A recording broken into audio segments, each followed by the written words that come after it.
மருத்துவர் அன்புமணி ராமதாஸ் அவர்கள் 100 நாள் நடைபயணத்துடைய தொடர்ச்சியாக இதோ வந்து கொண்டிருக்கிறார். இளைஞருடைய எழுச்சி நாயகன் மருத்துவர் அன்புமணி ராமதாஸ் அவர்கள் இதோ வந்து கொண்டிருக்கிறார். திராவிட முன்னேற்ற கழகத்தினுடைய ஆட்சியை அகற்றிட இந்த மக்களை நல்வழிப்படுத்துகிற தலைவர் மருத்துவர் அன்புமணி ராமதாஸ் அவர்கள் இதோ வந்து கொண்டிருக்கிறார். அறுவை பெரியோர்களே, தாய்மார்களே, பாட்டாளி மக்கள் கட்சியினுடைய தலைவர் இளைஞருடைய எழுச்சி நாயகன் மருத்துவர் அன்புமணி ராமதாஸ் அவர்கள் 100 நாள் நடைபயணத்துடைய தொடர்ச்சியாக இதோ வந்து கொண்டிருக்கிறார். தனி ஒரு மனிதனுக்கு உளவில்லை என்றால் ஜகத்தினை அளித்திருவோம் என்று சொன்னான் மகாகவி பாரதி. உழவர்தான் கடவுள் என்று சொல்லுகிறார் மருத்துவர் அன்புமணி ராமதாஸ்.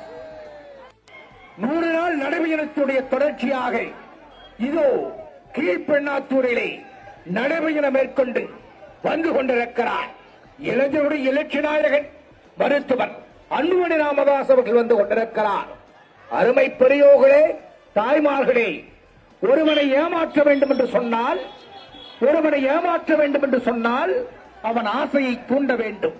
அப்படி தமிழ்நாட்டு மக்களுடைய ஆசையை தூண்டி மக்களிடத்திலே வாக்குகளை பெற்று ஏமாற்றிக் கொண்டிருக்கிற திராவிட முன்னேற்ற கழக ஆட்சியை அகற்றிட 100 நாள் நடைபயணத்தின் தொடர்ச்சியாக இதோ வந்து கொண்டிருக்கிறார்.